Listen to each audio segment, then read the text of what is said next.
Can you see my screen? Yes, sir.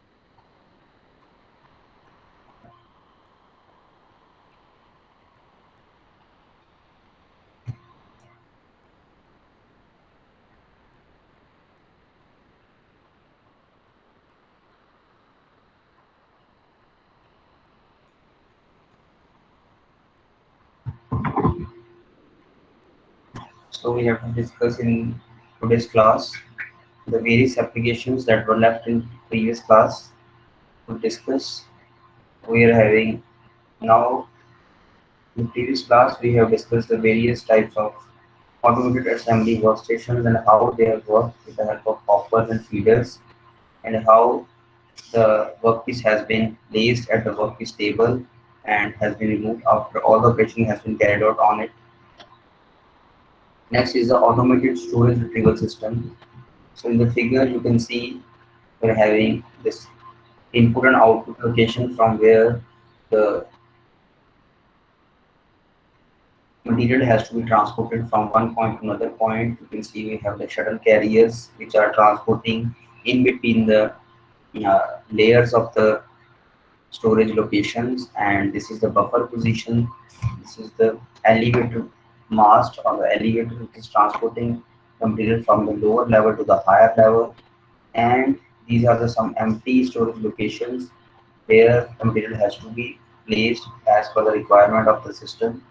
These are the roller conveyors which are transporting the material from one end to other end, and they are sending the signals to the user that which storage places are vacant now and where the material has already been placed.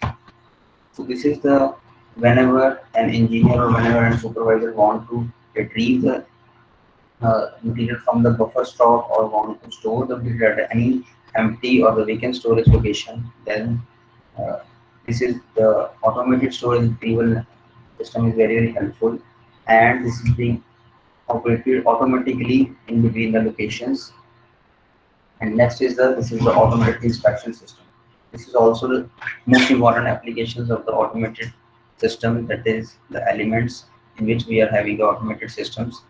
So in the automated inspection system, you can see we have the sensors, we have installed the camera and lenses, and here the material is being transported from one point to another point using the through the conveyors, or these are also operated with the help of the robotics or automated. The material is being transported from one point to another point. This automated inspection system is having some consist of image process library as well as the camera and the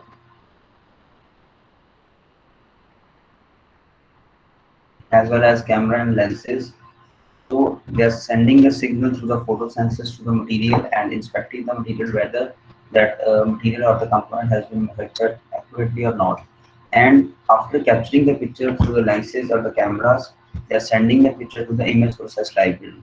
And image process library has already uh, stored in it the actual dimensions or actual design and actual operations that are to be performed on the specimen onto the retrieval process.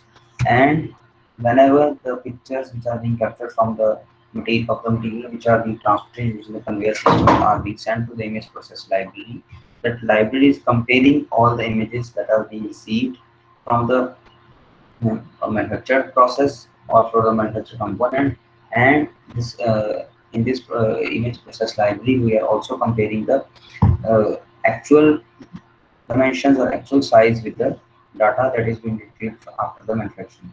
Whenever the data has been matched, so the inspection system is sending a signal that the, the component is manufactured accurately. But if there is any mismatch between the pictures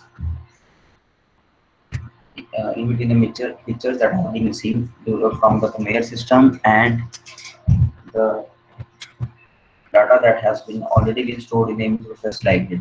And if there is any difference in between these two, then the automated inspection system will send the feedback signal to the user that there is a discrepancy in the manufacturing unit, there is a discrepancy in the manufacturing component.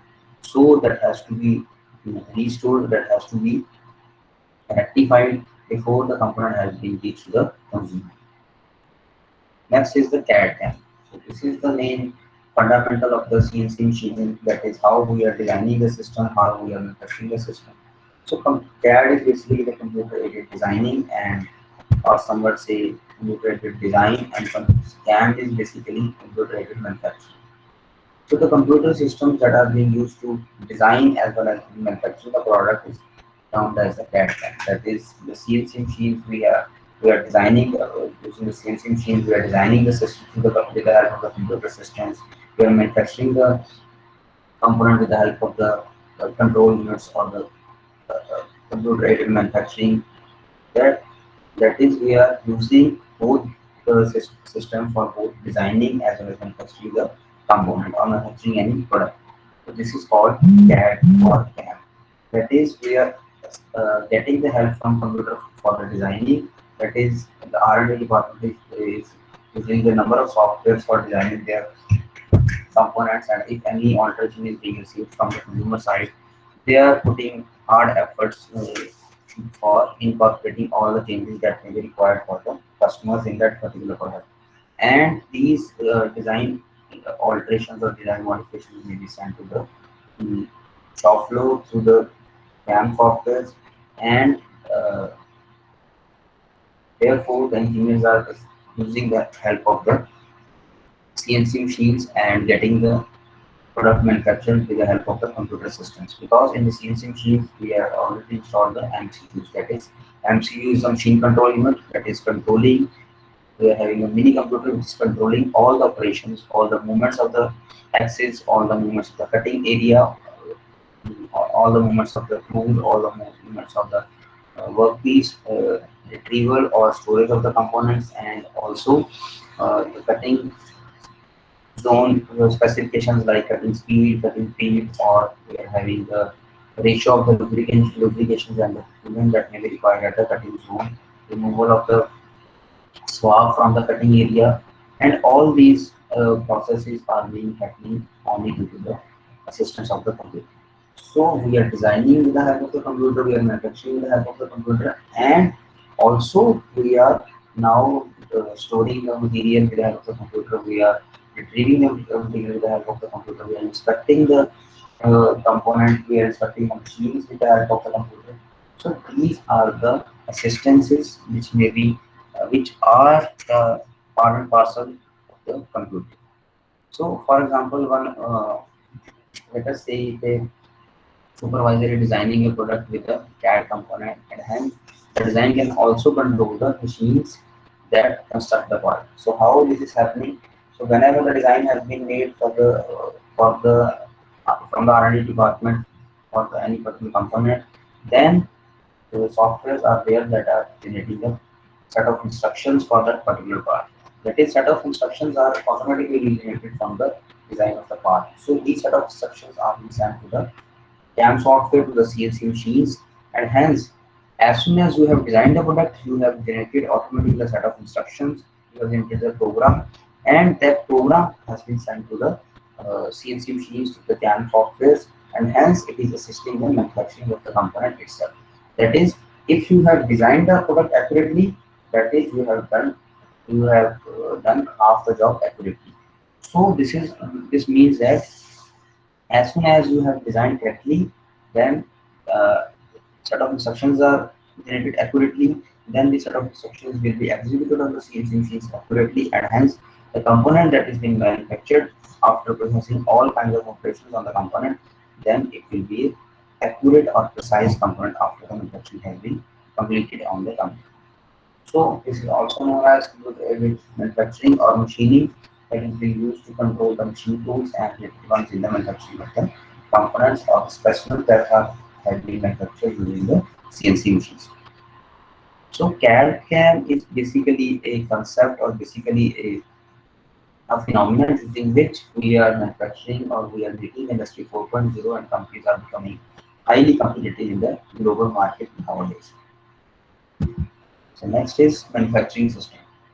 So what is manufacturing system? You can see from the diagram that we are having the input as a raw material as a input. So we are and getting the finished product after the logical grouping of forces like man, machine, material, and the handling systems of the human sources. So what is human sources? That is the workers, engineers, or the supervisors, or the HR department, or the quality people, production people, the inspection people. All are the human sources which are being helping to carry out all the sequence operations that are transforming the raw material into the desired or a finished product. So you can see this is the logical routing means that is we are in deploying our engineers on, let us say, on the quality engineers on the quality department, production engineers on in the production department. We are in deploying the particular type of machines in the particular shop floor. We are deploying the material handling systems, the conveyor systems for automatic retrieval and storage of the material or transporting material from one point to another point or transporting material from the one shop floor to another shop floor. And also we are uh, we are getting the systems from the computer department. So what is the computer department? That is the CAD or CAN. We are getting the system from CAD as well as from CAN. We are designing the system with the help of the CAD software. We are manufacturing with the help of the CAN software. So this means this figure is showing, you can see the cursor of the mouse. It is showing we are getting the material, raw material as an input, and after the logical grouping of all the resources like man, machine, material, or the uh, manufacturing sources or the computer. So these, after this logical grouping of these sources, we are getting a product in the finished system. So this is called the manufacturing. So transformation is done.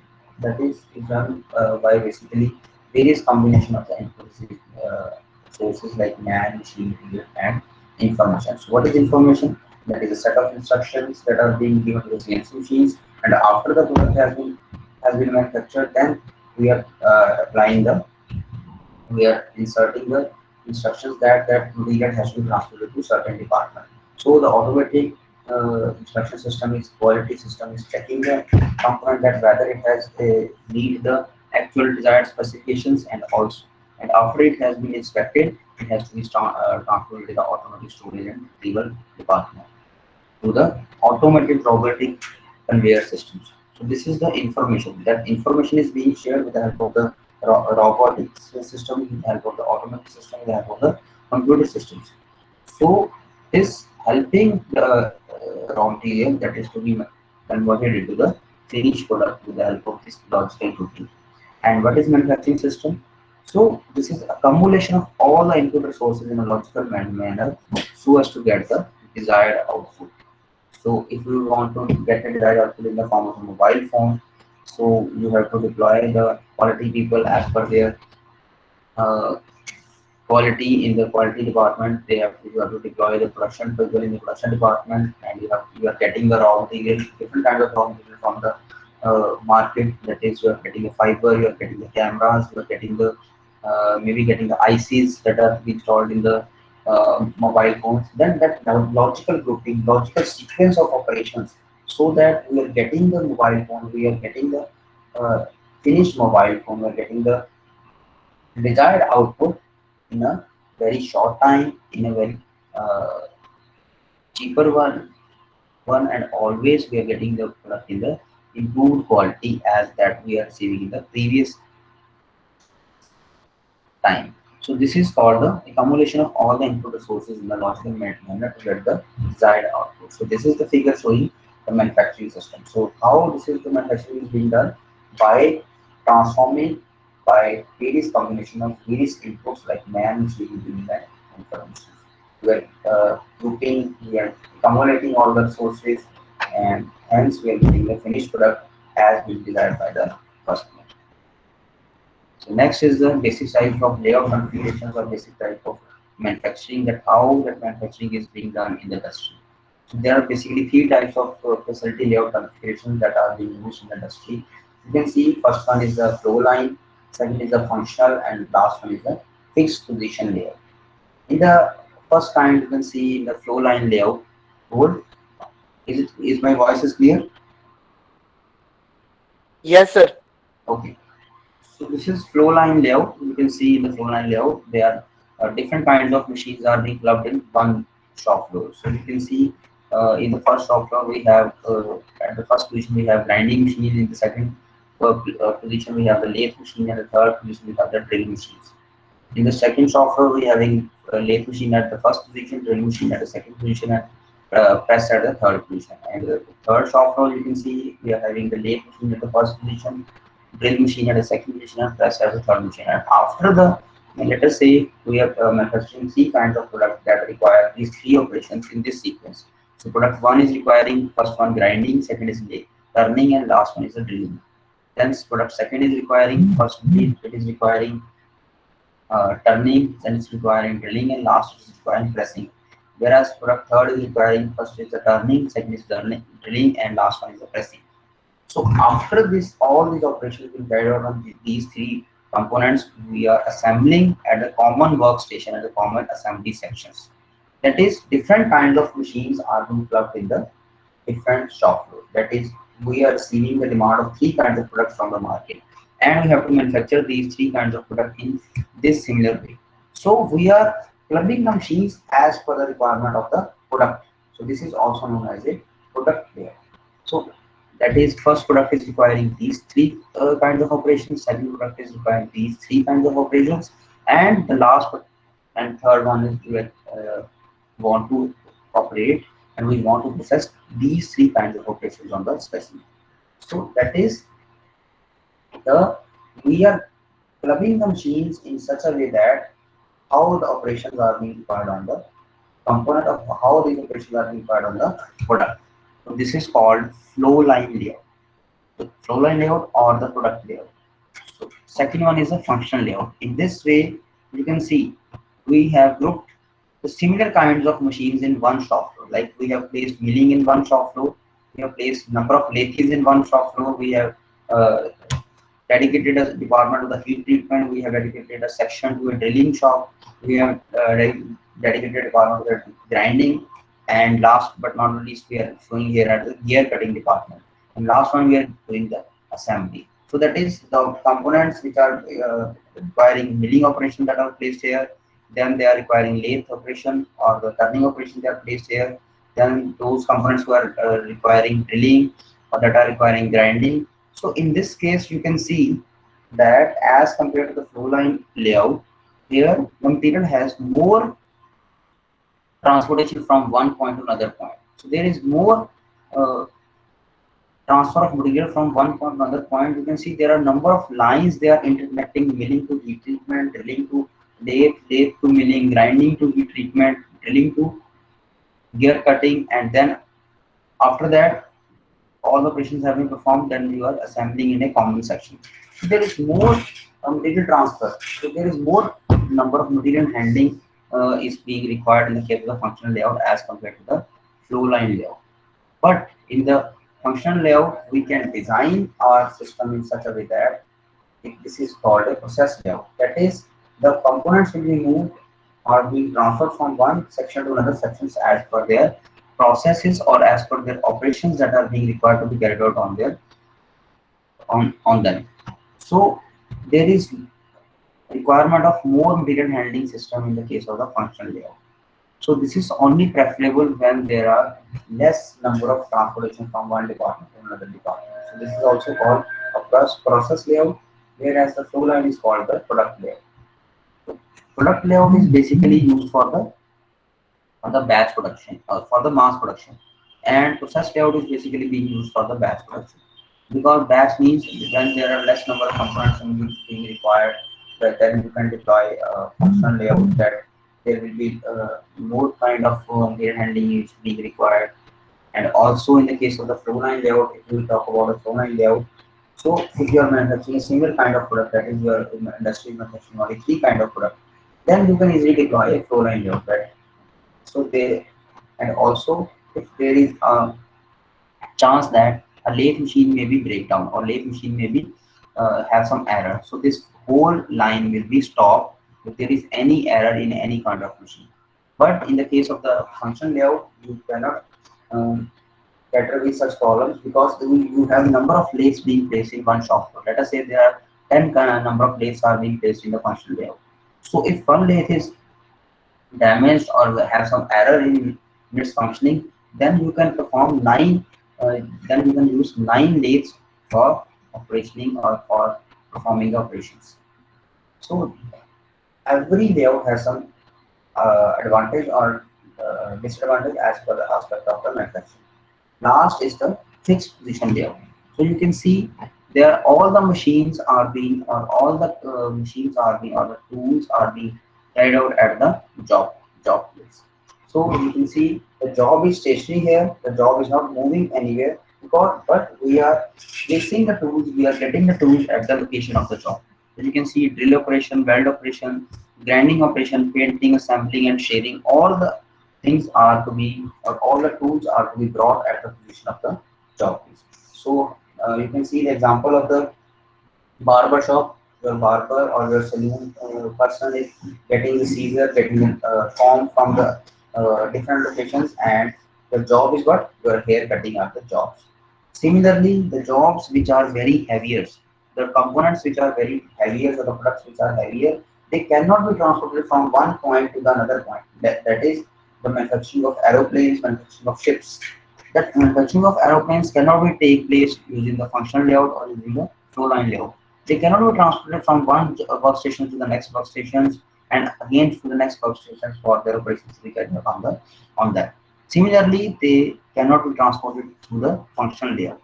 So the job is what for the fixed positions. So these are being required for to process one of a kind of product.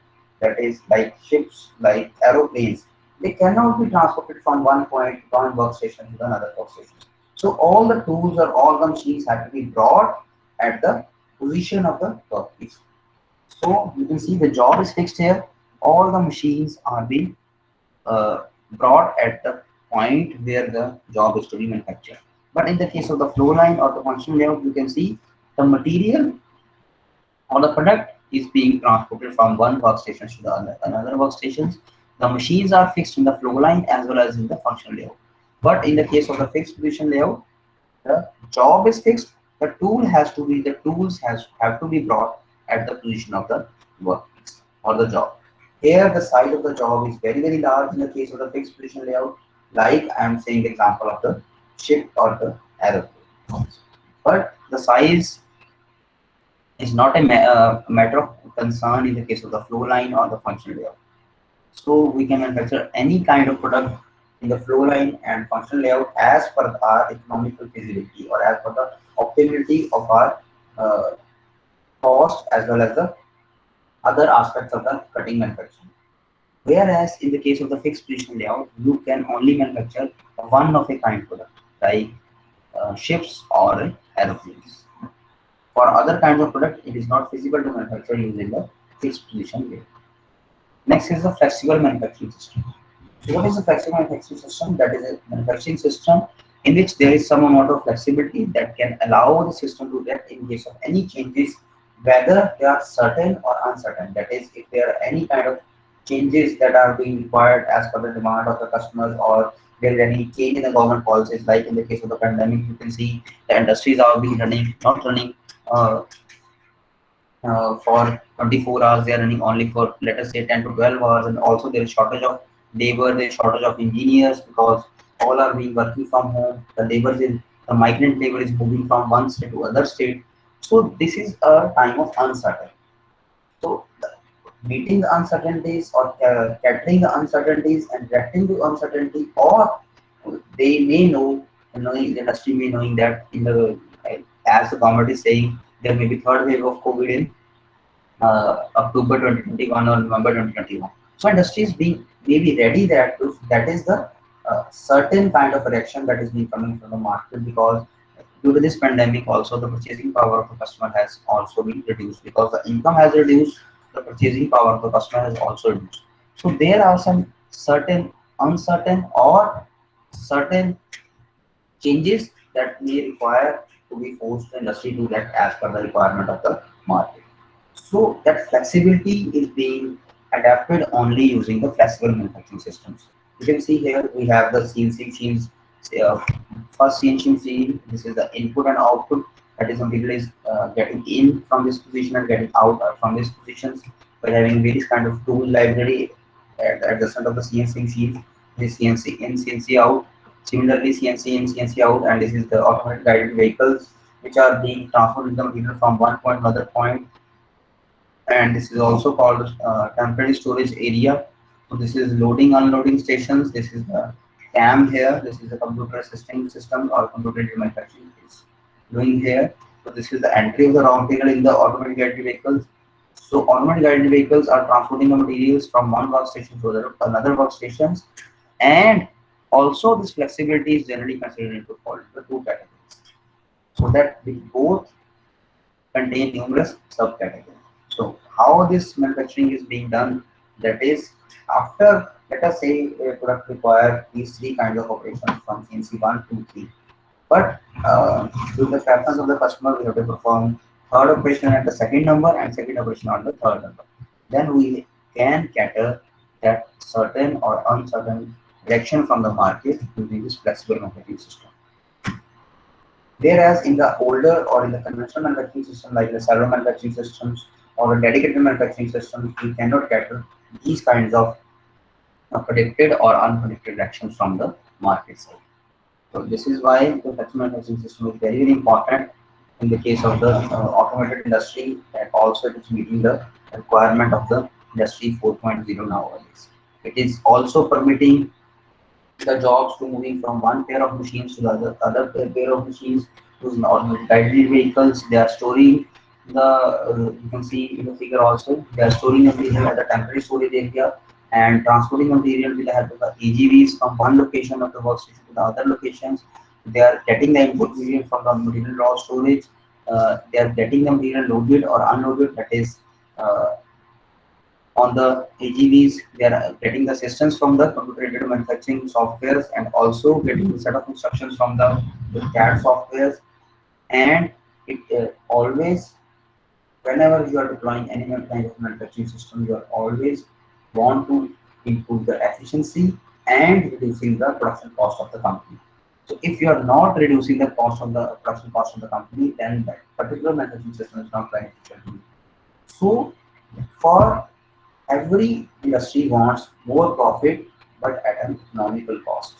And also, they do not want to compromise with the quality of the company. Because to survive in the market, customer always wants the more quality with the nominal cost.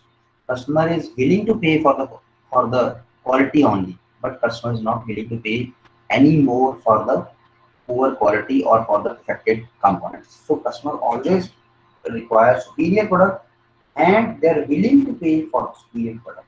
So industry's preference is only the quality, but not compromising that. They do not want the price of the component in such a way that it can be up to the or beyond the purchasing power of the middle class. So in the India, we are having more number of people in the between the middle class families.